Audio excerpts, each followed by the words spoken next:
Hi hello dears, ഇന്ന് ഞാനിവിടെ share ആക്കുന്നത് വളരെ എളുപ്പത്തിൽ തയ്യാറാക്കാൻ പറ്റിയിട്ടുള്ള ഒരു 4 മണി പലഹാരത്തിൻ്റെ വീഡിയോ ആണ് കേട്ടോ. അപ്പോൾ വീഡിയോ ഇഷ്ടമായാൽ സബ്സ്ക്രൈബ് ചെയ്തിട്ട് സപ്പോർട്ട് ചെയ്യാൻ മറക്കല്ലേ. ആദ്യം തന്നെ നമുക്കൊരു പാന് ചൂടാക്കിയെടുക്കാം. ഇതൊന്ന് ചൂടായി വരുമ്പോൾ ഇതിലേക്കൊരു 2 ടേബിൾ സ്പൂൺ പശുവിൻ നെയ്യ് ചേർത്ത് കൊടുക്കാം കേട്ടോ. ഇനി അടുത്തതായിട്ട് ഇതിലേക്ക് 1 കപ്പ് തേങ്ങ ചിരവിയതും കൂടി ചേർത്ത് കൊടുക്കാം. എന്നിട്ട് നമുക്ക് ഇതൊന്ന് മിക്സ് ചെയ്ത് കൊടുക്കാം കേട്ടോ.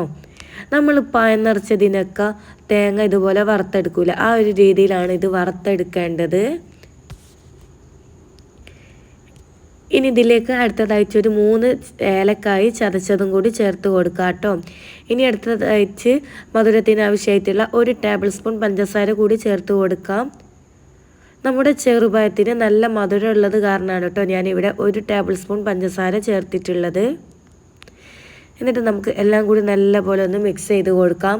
നമ്മുടെ ഈ ഒരു പഞ്ചസാര ഒന്ന് അലിഞ്ഞ് വരുന്നവരെ ഇതൊന്ന് വറുത്തെടുത്താൽ മതി കേട്ടോ. ഇനി അടുത്തതായിട്ട് ഞാനിത് ഇവിടെ ഒരു 7 ചെറുപഴം എടുത്തിട്ടുണ്ട്.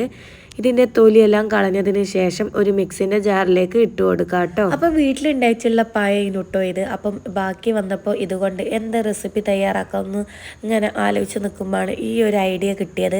അപ്പോൾ ഇതിന് മുൻപ് ഇതുപോലെ ചെയ്തവരുണ്ടെങ്കിൽ ഒന്ന് കമൻ്റ് അയച്ച് അറിയിക്കുക കേട്ടോ. നമുക്ക് പെട്ടെന്ന് നമ്മുടെ മക്കൾക്കെല്ലാം ഇഷ്ടപ്പെടുന്ന ഒരു സ്നാക്സാണിത്. അപ്പം നമുക്ക് ഇതുപോലെ ഒന്ന് അടിച്ചെടുക്കാം കേട്ടോ. നല്ല ജ്യൂസ് പോലെ അടിച്ചെടുക്കേണ്ട ആവശ്യമില്ല. ഇതിനി ഒരു ബൗളിലേക്ക് ഇട്ട് കൊടുക്കാം കേട്ടോ. ഇനി അടുത്തതായിട്ട് ഇതിലേക്ക് ബ്രെഡ് പൊടി ചേർത്ത് കൊടുക്കണം. നമ്മൾ ഇതുപോലെ ബാക്കി വന്നിട്ടുള്ള ബ്രെഡ് ഉണ്ടെങ്കിൽ ഇനി തൊട്ട് കളയണ്ട കേട്ടോ. ഈ ഒരു റെസിപ്പിയും കൂടി തയ്യാറാക്കാം. ഇനി ഇതൊന്നും ഞാൻ പൊടിച്ചെടുക്കുന്നുണ്ട്. ഇനി നമുക്ക് നമ്മുടെ ആ ഒരു പഴത്തിലേക്ക് ഈ ഒരു 2 ടേബിൾ സ്പൂൺ ഗോതമ്പ് പൊടി ചേർത്ത് കൊടുക്കാം കേട്ടോ. ഇനി അടുത്തതായിട്ട് നമ്മൾ പൊടിച്ചിട്ടുള്ള ആ ഒരു ബ്രെഡ് പൊടിയിലെ അതും കൂടി ഇട്ട് കൊടുക്കാം. ഇനി ഇതിലേക്ക് നമ്മൾ വറുത്തിട്ടുള്ള ആ ഒരു തേങ്ങ കൂടി ചേർത്ത് കൊടുക്കാം കേട്ടോ. എന്നിട്ട് നമുക്കിതെല്ലാം കൂടി നല്ല പോലെ ഒന്ന് മിക്സ് ചെയ്ത് കൊടുക്കാം. കൈ വെച്ചിട്ട് വേണം കേട്ടോ നമ്മളിതൊന്ന് കുഴച്ചെടുക്കാൻ.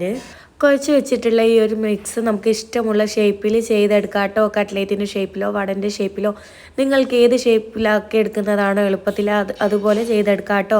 അപ്പം ഞാനിതാ ഈ ഒരു വടൻ്റെ ഷേപ്പിലാണ് ഈ ഒരു പഴത്തിൻ്റെ മിക്സ് ചെയ്തിട്ടുള്ളത്. അപ്പോൾ ഇതാ ചൂടായിട്ടുള്ള ഓയിലിലേക്ക് ഓരോന്നായിട്ട് ഇട്ട് കൊടുത്തിട്ടുണ്ട് കേട്ടോ. ഒരിക്കലും ഇത് ഫ്രൈ ചെയ്തെടുക്കുമ്പോൾ ഒന്നായിട്ട് ഇട്ട് കൊടുക്കരുത്. നമ്മുടെ ഈ ഒരു ചീനച്ചട്ടിൻ്റെ സൈസ് അനുസരിച്ച് ഇട്ട് കൊടുക്കാം കേട്ടോ. അല്ലെങ്കിൽ ഒന്നായിട്ട് കുത്തി നിറച്ചിട്ട് കൊടുക്കുമ്പോൾ ഇത് പൊട്ടിപ്പോകും. അപ്പം ഒരു 20 സെക്കൻഡ് കഴിഞ്ഞതിന് ശേഷം നമ്മുടെ ഈ ഒരു പഴം നമുക്കൊന്ന് ഇളക്കി കൊടുക്കാം കേട്ടോ. എന്താണെന്ന് വെച്ചാൽ ഇത് അടിഭാഗത്ത് ഒട്ടിപ്പിടിക്കാതിരിക്കാൻ വേണ്ടിയിട്ടാണ്. അപ്പം നമ്മുടെ ഈ ഒരു അടിഭാഗം ബ്രൗൺ ആയതിന് ശേഷം നമുക്കൊന്ന് മറിച്ചിട്ട് കൊടുക്കാം. അപ്പോൾ ഇതൊന്ന് തിരിച്ച് മറിച്ചിട്ടിട്ട് നല്ലപോലെ ഒന്ന് ഫ്രൈ ചെയ്തെടുക്കാം കേട്ടോ. ഇത് നല്ല ഹൈ ഫ്ലെയിമിൽ ഇട്ടിട്ട് ഫ്രൈ ചെയ്തെടുക്കരുത്. ഇത് പഴം ആയതുകൊണ്ടിട്ട് പെട്ടെന്ന് ഇതിൻ്റെ കളറ് മാറാനുള്ള ചാൻസ് ഉണ്ട്. അപ്പോൾ ഇതാ ഈ ഒരു ബ്രൗൺ കളറായാലും നമുക്കിതൊന്ന് മാറ്റി കൊടുക്കാം കേട്ടോ. അപ്പോൾ വളരെ എളുപ്പത്തിൽ തയ്യാറാക്കാൻ പറ്റിയിട്ടുള്ള ഒരു 4 മണി പലഹാരമാണ്. നമ്മുടെ കുട്ടികൾക്കും വലിയവർക്കൊക്കെ എന്തായാലും ഇഷ്ടപ്പെടും. വളരെ എളുപ്പത്തിൽ തയ്യാറാക്കാൻ പറ്റിയിട്ടുള്ളൊരു റെസിപ്പിയും കൂടിയാണ്. അപ്പോൾ ഇതുപോലെ എപ്പോഴെങ്കിലും ഒന്ന് ട്രൈ ചെയ്ത് നോക്കൂ കേട്ടോ. എന്തായാലും എല്ലാവർക്കും ഇഷ്ടപ്പെടും.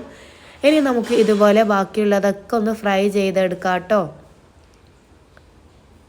അപ്പോൾ നല്ല ചൂട് ചായൻ്റെ ഒപ്പം നല്ല അടിപൊളിയാണ് കേട്ടോ ഇത് കഴിക്കാൻ. അപ്പോൾ ഇല്ലേ ഇത് ഇളം ചൂടോടെ കഴിക്കാൻ നല്ല ടേസ്റ്റ് ഉണ്ട്. അപ്പോൾ എപ്പോഴെങ്കിലും ഇതുപോലെ ഒന്ന് ട്രൈ ചെയ്ത് നോക്കൂ കേട്ടോ.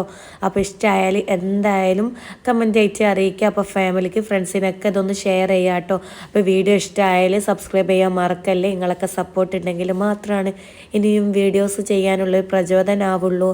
അപ്പോൾ ഇൻഷാ അല്ലാഹ് ഇതുപോലെ നല്ലൊരു വീഡിയോ ആയിട്ട് പിന്നെ കാണാം. അതുവരേക്കും ബായ്.